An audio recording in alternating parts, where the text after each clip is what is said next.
All right. Yesterday, I attacked the New York Times, a former newspaper, for becoming a corrupt instrument of government overreach, tailoring their news coverage to reflect the positions of the dishonest left and their out-of-control allies in the deep state. But today, I'd like to attack the New York Times, a former newspaper, for becoming a corrupt instrument of government overreach, tailoring their news coverage to reflect the positions of the dishonest left and their out-of-control allies in the deep state. What can I tell you? They wouldn't take the hint the first time. Congressman Steve King has been stripped of his committee assignments for comments he made in the Times that seem to support white supremacy. If he said what the Times says he said, he deserves that punishment and also a couple of smacks upside the head plus a sharp kick in the ass. But a dishonest left and the Times, but I repeat myself, have been trying to expand the definition of racism to mean anything they disagree with. And with the King kerfuffle, they're at it again. All right, so Steve King, Republican congressman, big anti-immigration guy. He has been fighting the immigration fight for a long time. So he's quoted in the New York Times. Here's this article from the Times. Mr. King, in the interview, said he was not a racist. He pointed to his Twitter timeline showing him greeting Iowans of all races and religions in his Washington office. And then the writer adds snarkily, the same office that once displayed a Confederate flag on his desk. That is true. He did have a Confederate flag on his desk. And I don't think he's from the South, so that may be a little suspect. At the same time, he said he supports immigrants who enter the country legally and fully assimilate because what matters more than race is the culture of America. Based on values, and this is not in quotes, this is the Times writing, based on values brought to the United States by whites from Europe. And this is the quote that got King in trouble. White nationalist, white supremacist, Western civilization, how did that language become offensive? Why did I sit in classes teaching me about the merits of our history and our civilization? Obviously, this is a pretty stupid thing to say if that's what he said. But all the Republicans, his fellow Republicans, immediately jumped on it. This is King's clarification. This is what he said in response to the article coming out. He said, I want to make one thing abundantly clear. I reject those labels, talking about white supremacy. I reject the evil ideology that they define. Further, I condemn anyone that supports this evil and bigoted ideology, which saw in its ultimate expression the systematic murder of 6 million innocent Jewish lives. I profoundly believe that America is the greatest tangible expression of these ideals the world has ever seen under any fair political definition. I am simply a nationalist. America's values are expressed in our founding documents. They are attainable by everyone, and we take pride that people of all races, religions, and creeds from around the globe aspire to achieve them. I am dedicated to keeping America this way. Well, of course, the Democrats are calling for his head. They want him fired. They want him thrown out. He's lost all his committee appointments, and Mitch McConnell, the majority leader, says if King doesn't understand why white supremacy is offensive, he should find another line of work. So the Republicans came down hard on this. Here's Tim Scott, the only black Republican senator, one of only 3 black senators, I think. The other 2 are Democrats. Here's what Tim Scott had to say. For me, it's not about the Republican Party. Steve King's comments are antithetical to what is, in fact, the American dream. The durability of the American dream is the strength of the American spirit. And what he did was he struck against the American spirit. So he weakened the spirit. And when that happens, our nation is less competitive globally. So what I'm focused on is how do we build a better country so that the kids in high school and college today have real expectations that their futures will be brighter and better because of our leadership in this generation. That is our responsibility to do what our parents and our grandparents did for us. So perfectly fair thing to say. Mitt Romney, the human weather vane, called for King to resign. So the thing is, the left has made such hay out of racism as if it weren't the Democrats who formed the Ku Klux Klan, if it weren't the Democrats who instituted Jim Crow in the South. It was the Democrats who were for segregation all along. The Republicans started with Abe Lincoln and have been that party ever since. There has not been a shift in Republican feelings about this. The philosophy of the Republicans has always been anti-racist. But because the left has made such hay over racism, accusing every conservative, especially they can find, of racism, there has become a little bit of a reaction on the right to play it down, to say that racism is not racism, to shrug it off, to say that blacks were never as badly treated as indeed they were within my lifetime, within living memory. Blacks were treated like garbage in parts of this country. and it does have an effect, and it does linger. The bitterness of it lingers. All of that is fair. And you've heard me say this a million times. You cannot be a conservative, in my opinion, and be a racist. It makes no sense. What conservatives are trying to conserve is our founding philosophy. We're trying to conserve the Constitution and the Declaration that says all men are created equal. That doesn't mean, obviously, that they can all play basketball as well as LeBron James. It simply means that they are all entitled, they're all equal before God, equal before the law, all entitled to equal rights. You can't believe that if you believe that some races are inherently depraved or morally inferior. You can't. Why would they be entitled to equal rights if some of them were inferior to others? So in order to be a conservative, in order to cling to the things that made this country what it is and what we love and what we're trying to save from the left, you cannot believe in a racist philosophy. And I don't care what you think about, genetics. I have an English major. I have a BA in English. I don't know anything about genetics. All I can tell you, though, is my philosophy is pretty simple. Man was made in God's image. God told us if you love God, you have to love your neighbor. That, to me, is the end of the story. So you can't be all the things that conservatives talk about, our founding religion, Christianity, our founding documents, all of them are anti-racist. In order to make sense as a conservative, you cannot support things like white supremacy. I don't care what they told you. I don't care what somebody's whispering in your ear. You cannot do it. But here's the question. What is racism? When we condemn racism, what is it? To me, racism is a philosophical belief that people can be judged morally by their race. It is a disgusting belief because you are insulting the image of God, which is not going to work out well for you. He's bigger than you are. Don't do it. But the thing is, here are things that it's not. It's not a refusal to accept all philosophies equally, or all religions equally, or all cultures are equally good. That's nonsense. If you have a religion that believes in human sacrifice, that's not as good as a religion that doesn't believe it. If you have a civilization like Saudi Arabia that won't let women live, that won't let them show their faces in public, that's not as good as a world where people are free. You can't, the people who say that all cultures are the same, that multiculturalism is a viable opinion, they never answer the question, well, what was wrong with the South when they held slaves? What was wrong with the American South? That was their culture. I mean, why didn't we just say, that's their culture. Some people hold slaves and that's okay. And some people don't hold. No, some cultures suck. Some cultures are bad. Some ideas are bad. So it is not an acceptance of everything with no discrimination whatsoever. That's Islam, not a race. You can criticize Islam. You can dislike it. You can't dislike Muslim people because some of them are perfectly decent people, but you can attack the ideas in Islam in the same way the New York Times, for instance, persecutes that poor cake baker who doesn't want to decorate a cake for a gay wedding. You can criticize ideas. It's all ideas are fair game.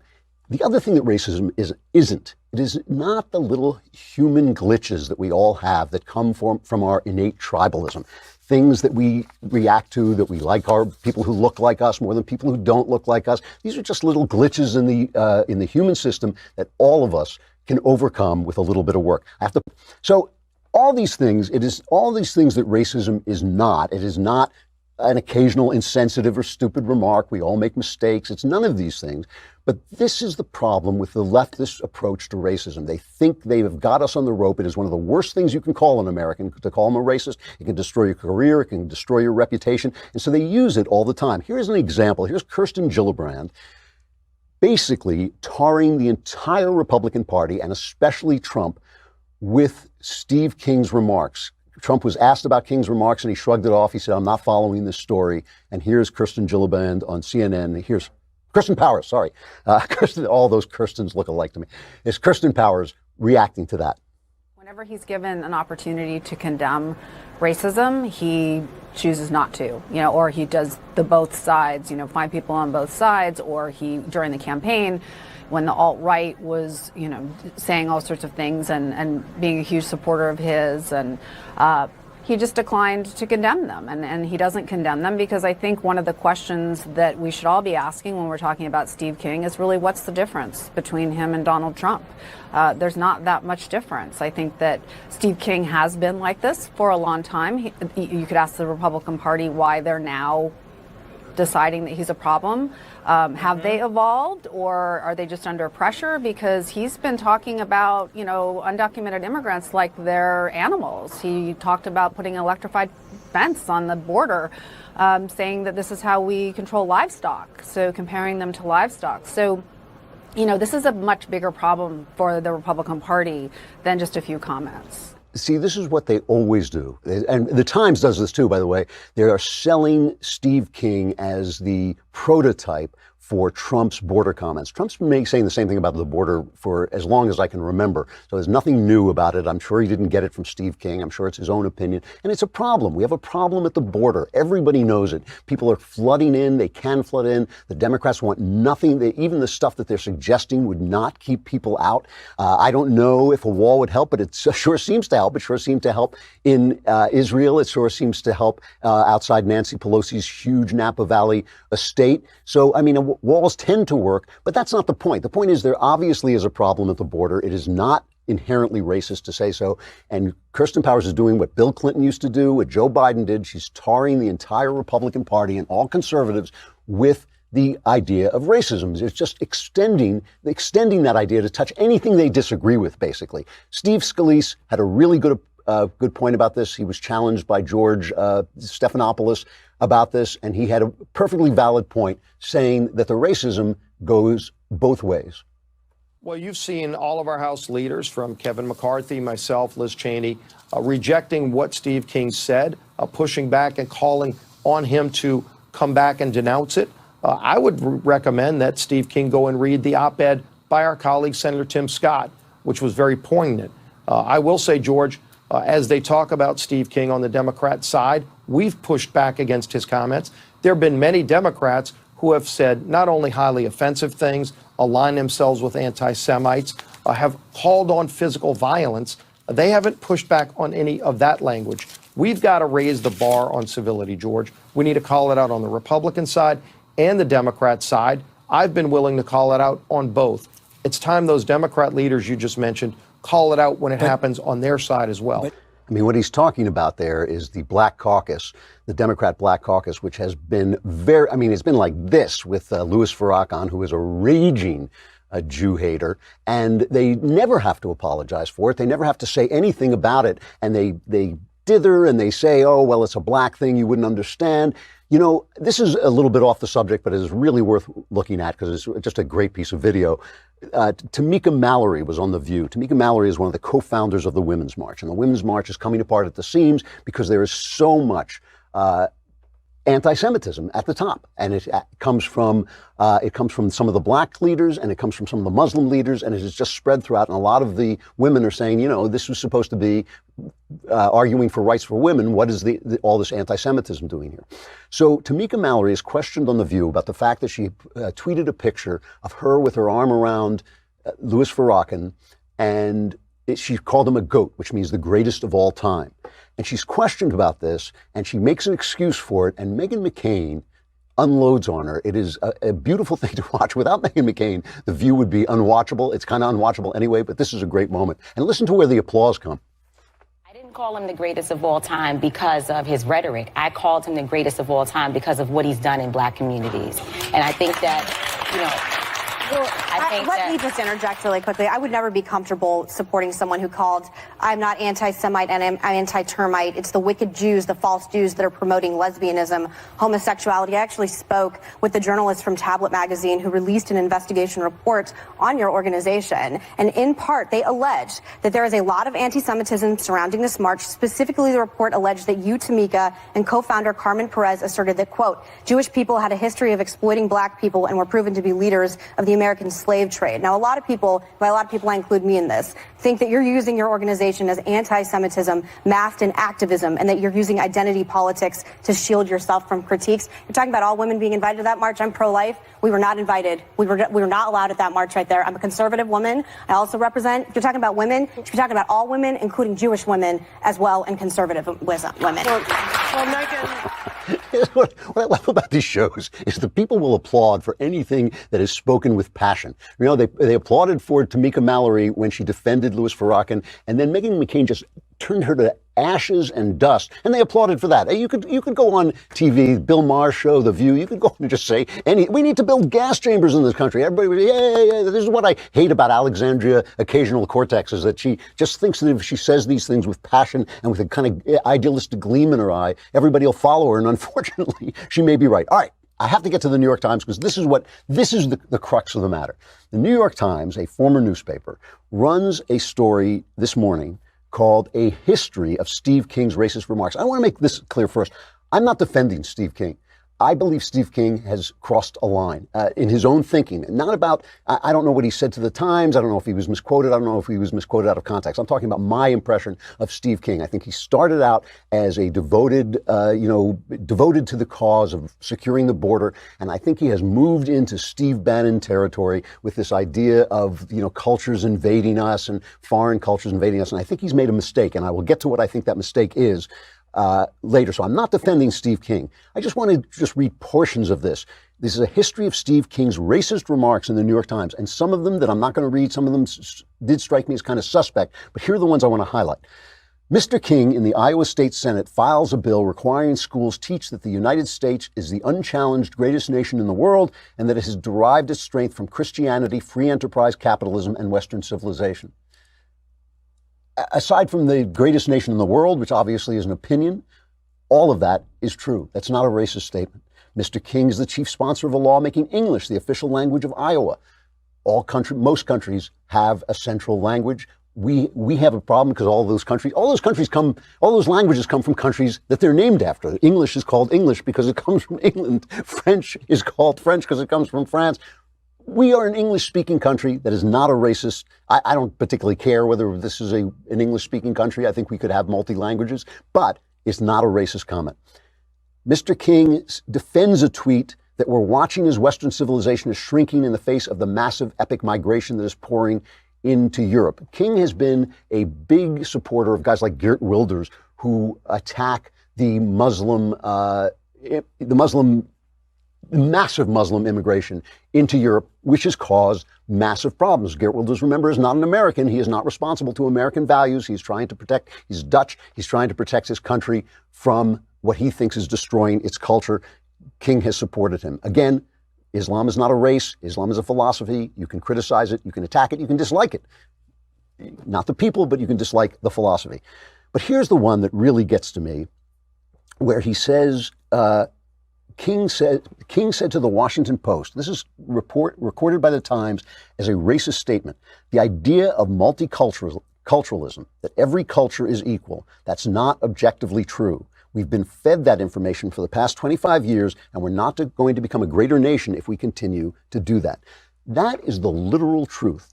Multiculturalism is a implausible philosophy. It cannot be that cultures that enslave people, that cultures that treat women like trash, that those cultures are equal to cultures that do not. That cannot be. To conflate ideas and cultures is to strip us of our power to think, to strip us of our power to criticize what is wrong and decide good from bad. I mean, that's what it is. Here is where King has gone wrong, and here is where the New York Times and the rest of the left is lying, okay? Christianity has a massive hand in shaping Western culture. There is no way around that, and it had a massive hand of shaping the minds of the men who wrote the Declaration and the Constitution. Massive power. There's no way that after thousands of years of Christianity, even if you became a deist, that you would not be shaped by Christianity. With this culture, everything about us is shaped by Christianity. And those men who wrote those wonderful documents, who wrote the Constitution, who wrote the Declaration, were white men. What's great about what they wrote is that you don't have to be a white man to benefit from the things they created, right?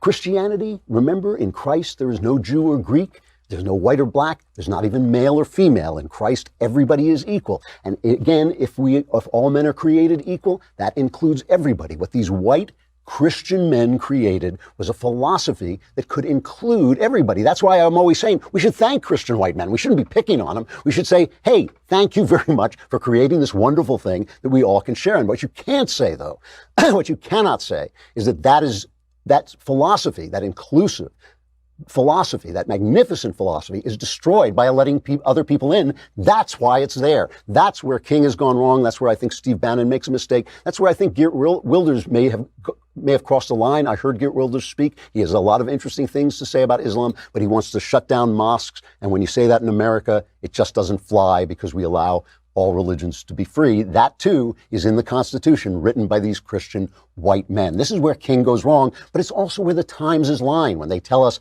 that every culture is the same or you're a racist, that every idea is the same or you're a racist, that every religion has to be treated equally or you're a racist. They are essentially what they are doing. And when they take the white men who oppressed black people, and include them in those founding ideas. It's the ideas that matter. It's not what the people did. It's not that George Washington had slaves. He was born into that society. It took him a lifetime to figure out that he had to let those people go. He did figure it out because he was such a great man, one of the greatest of the founders, but it takes a long time to think your way out of your time. And what the Times gets wrong and what the left gets wrong is they conflate the flaws of human beings with the brilliant ideas those human beings left us with, and those are the ideas that we as conservatives are trying to conserve.